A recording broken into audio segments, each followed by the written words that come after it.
Another day, another project over here at Auto Auction Rebuilds. Merry Christmas, everybody. Nothing going on with me today other than working on some cars. And I'm just doing some preliminary inspection off camera.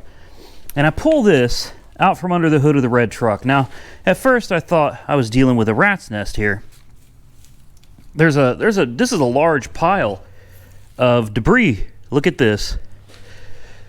And I'm digging it out of this hole in my hood when out falls a bird egg. I kid you not, a little egg. I think it's a bird egg. It better be a bird egg because I don't know what I'm digging my hands into here. But I figured I didn't want a bunch of straw and stuff stuck up there. And we got a bird egg right here. And then somewhere in here I found a feather.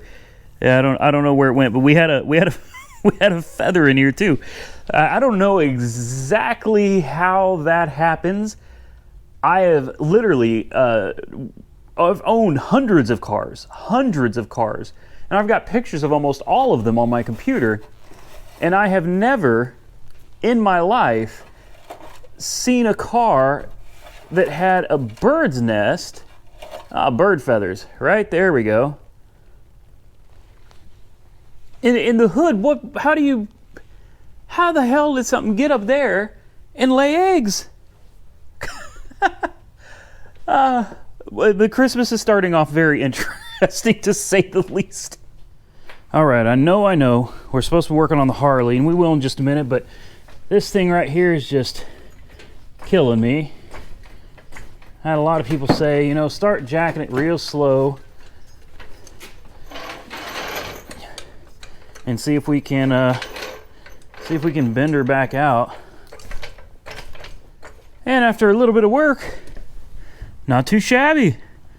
It's actually sticking out about where it's supposed to be. So big thumbs up to those of you that gave me the idea to throw a jack under it. At least it looks a little better. Now we're going to get it up in the air and check for play in the tie rods and ball joints. All right, so we're going to start with the ball joints over here. Lower ball joints, although they seem like they may still be okay, the boots are going bad, so it looks like the ball joints probably need to be replaced. These have got to be pressed out and pressed in. It sucks, but here we have our sway bar end links, or where the link bushings used to go. Those are shot as well. The tie rods, let me see if I can show you how bad.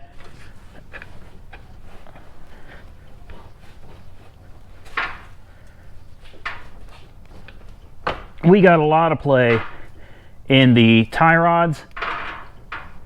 Not just the tie rods, but the pitman arm is somewhere right back here. The pitman arm is difficult for me to get you in on. This is a really tight space, but I'll do the best I can to get you up here so you can see the pitman arm. Pitman arm is right here. I don't know if you can even see that, but we've got play in the pitman arm. The idler arm has got play in it. Okay, let's just make this video a lot shorter. Basically, the whole suspension has got a lot of play. You can literally take this wheel by hand. Let me show you. Let me sit this on the concrete here for a more stable view. Now, take a look at how easily I can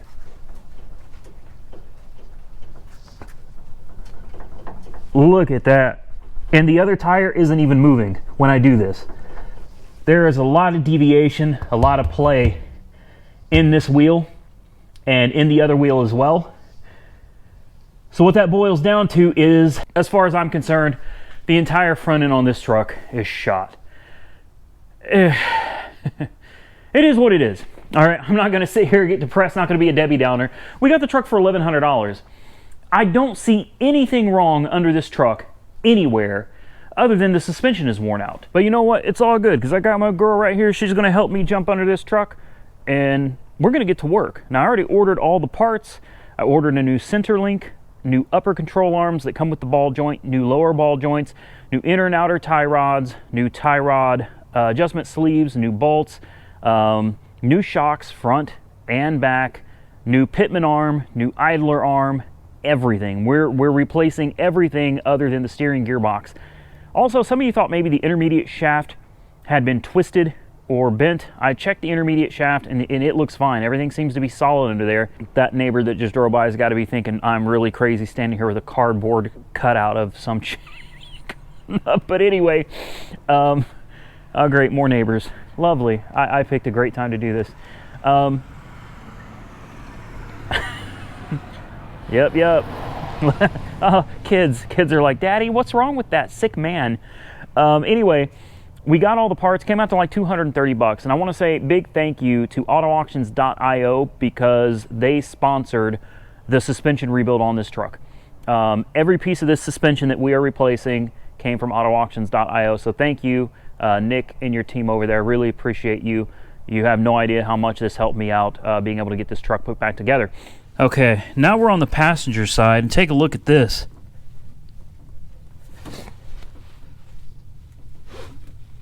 Here, I'll sit this on the ground again so you can see what we're dealing with here.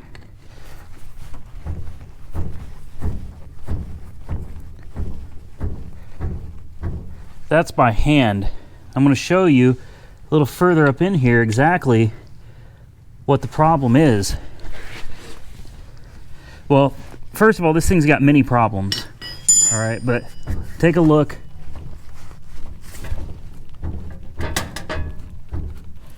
And if we move over and take a look at the idler arm right here, as we do this,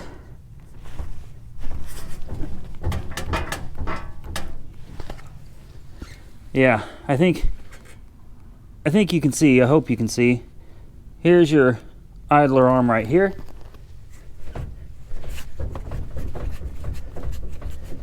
Just look at the amount of play.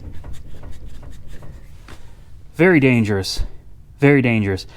Cannot be driven at all like this. So we got to hang up the idea of straightening out the tie rods and making it somewhat drivable. It's not even an option. Too dangerous to be on the street, period.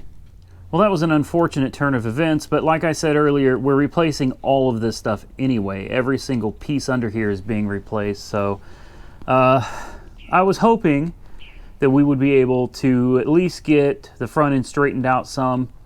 Not going to happen. And after further inspection, I took a look at the upper control arms that we're also replacing, and I can see what happened is from the accident, the upper control arms, the reason we have this camber is they have been shoved backwards. The upper control arms allow you to adjust your camber basically like this, in or out, straight or in, and the upper control arms are shoved all the way back towards the inside, towards the engine bay of the truck. So the impact literally pushed the camber in. So, you know, that's something that's going to have to be taken care of at Firestone. But first, we got to get all the parts. We got to get it all replaced. Then we got to get it down to Firestone. And it's going to be one hell of an alignment, I can tell you that much. But before we get out of here, there's one more thing that we can do to the red truck.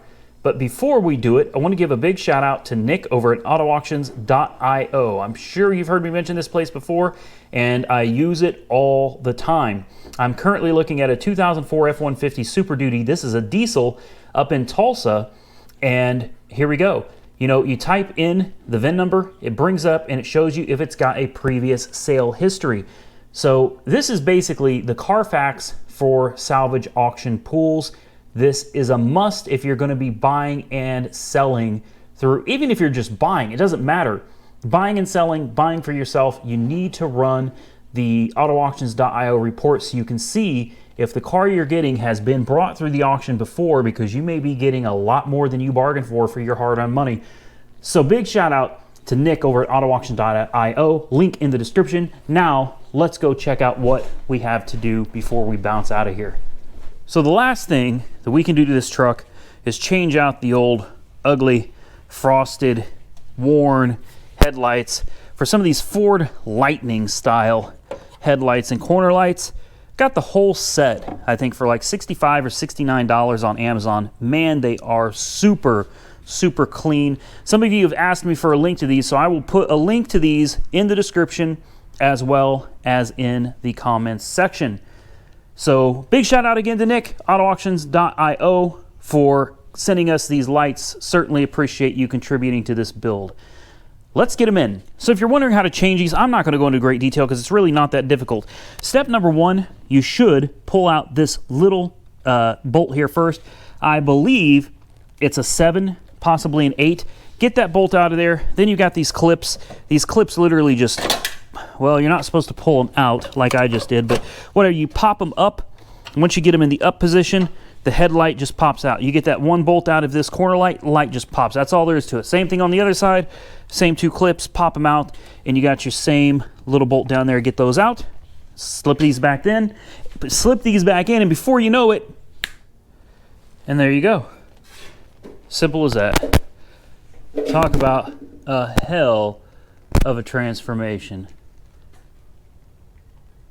Look at that. Beautiful, beautiful lights. Perhaps this will help give you an idea of how bad the alignment is on this right now. And if not, maybe this could give you a little more perspective. And if that still doesn't help, this is my last option here to just show you how far off this thing is. Unbelievable.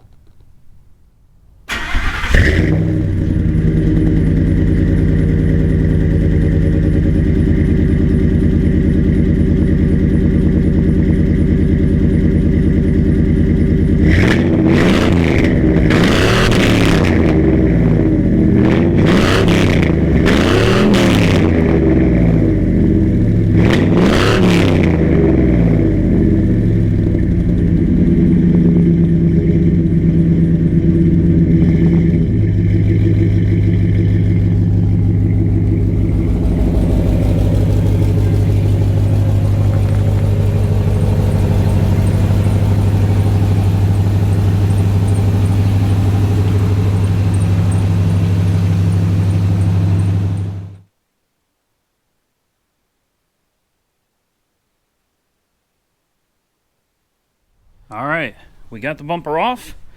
Now it's time to take off this lower valance and install the new one. I guess I did that backwards. Now it's time to take off this lower valance and install the new one. As you can see, this one's held on with just, well, you probably can't see, but they're sheet metal screws. Just, what a rigged up job. Horrible, horrible. And such an ugly valance to go on this truck anyway. Get ready for a facelift, boys and girls. All right, so to replace the valance, it's actually just bolted onto the bumper. You've got a whole bunch of 10 millimeter bolts that work their way all the way around the bumper and go through the valance. Unfortunately, it looks like with this one, someone opted to use a bunch of sheet metal screws as well. So first and foremost, we need to get these 10s out of here, and then we'll find out how much of this is actually held together with sheet metal screws. We also got to take off the fog light housing and install the new fog light housing as well. So far, it's coming off pretty easily. It looks like we've only got a few more, and I can't believe someone hacked this thing up like this. It's very disappointing. Let's get the rest of these bolts out and try not to cut ourselves on all these self-tapping screws that are in here. We'll take those self-tappers out. There's no reason for them to be here. So I'm going to get them out of the way so somebody in the future ever has to do this, they don't cut their fingers to pieces working on this thing. Last screw holding it all together.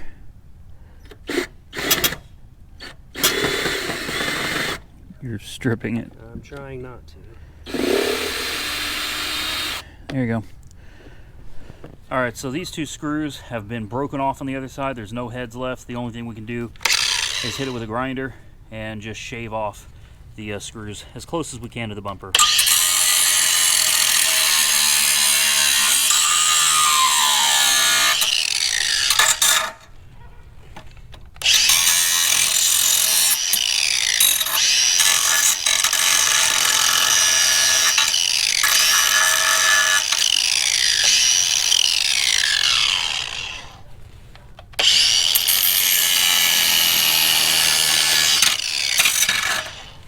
All right, there we go. Next, we're taking out these crappy 4x4 fog lights, and we're going to replace them with the proper Harley Davidson fogs and brackets. All right, we got it back together. Man, that looks nice. There are a couple things, the pigtails, the connectors for the fog lights, these have got to be replaced. This tells me maybe this truck was in a front-end collision before, because this harness, it looks like this entire harness here has been replaced, and maybe the front end has been replaced with one off of a 4x4 F150 instead of a Harley, because we should have had the proper connectors for the Harley and we don't. It is a legit Harley, it absolutely is, but I'm thinking this thing was in a front-end collision. Someone cheaped out on the parts and just got front-end F150 parts. Let's put it back together. First look, putting it back on. Here we go. I thought I got the sand out of it, but it seems it just rotated.